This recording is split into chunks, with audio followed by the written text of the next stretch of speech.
O'Reilly's trying to make the case that Obama's hurting the economy and all of his actions have led to unemployment and the economy being worse.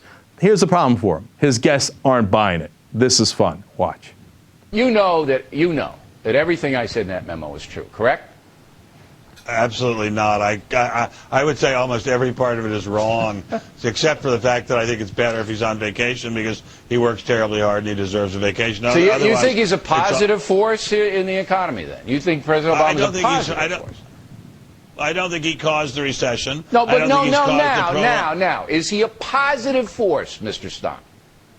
Yes, I think he is. I think that his stimulus program was better. In what way? The stimulus program was too much, and the money was not well spent, but it was probably better than if he hadn't done it at all. He did not cause this recession. He did not cause the prolongation of the recession. He is not the one causing the enormously problematical issue of the debt. That was teed up for him by George Bush 43.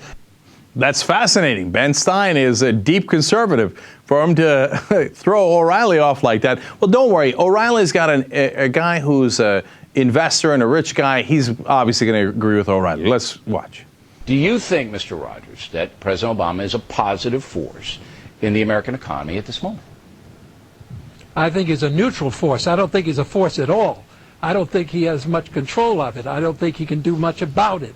As we have said before, you know, the ability to make law is in the Congress, not in the president's hands. Okay, but when he goes on TV, though, and he talks about the economy, the stock market drops 200 or 300 points every time he shows up. So isn't it better that he's playing golf?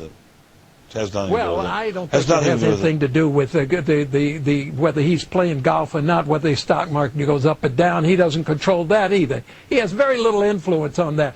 He makes innumerable speeches, and some of those I think are just wasted. He doesn't influence anyone. The Congress is what does it. The budget comes out of the Congress. The laws come out of the Congress. Okay. And the regulators but there is are a the ones who are controlling the economy, there is certainly not the president. There's a psychology to this, and you both know that.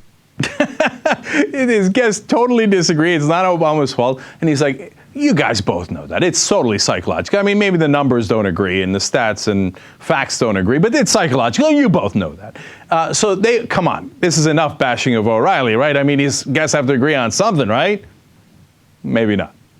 You get more money, the better the economy is. So you just can't. Absolutely, if you take, without question. Right. If you take, then you're helping the recession. You're feeding the flames. That's not true. Sure it is. That isn't true. I mean, there's no correlation.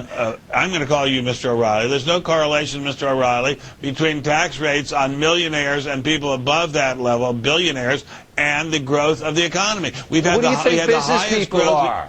Business people are going to find that they're going to take less money? No. We had the highest growth in capital and in productivity and in the economy generally in the 40s, 50s, and 60s when we had much higher taxes than we had now. Higher taxes but there were tax have been dodges, correlated with more growth. All right, okay. I love it. Again, he does it. There were some people who didn't pay that, and you know that. Even though they disagree with him on every count, at the end he ends everything with, like, you guys know I'm right, even though you were saying the exact opposite. You know I'm right. They're not done yet. One more. Now, Mr. Rogers, do you agree that taxing the rich more is an economic solution here?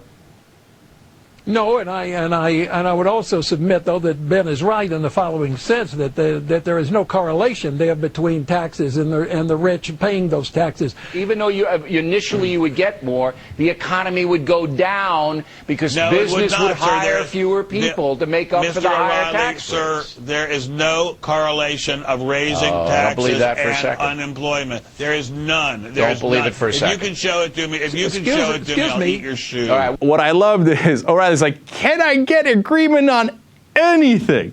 Ben Stein's like, nope. Wayne Rogers is like, suplex. No, I can't. We will not agree.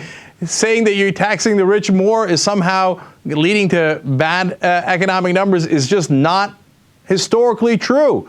And by the way, we haven't taxed the rich more. So what are you talking about?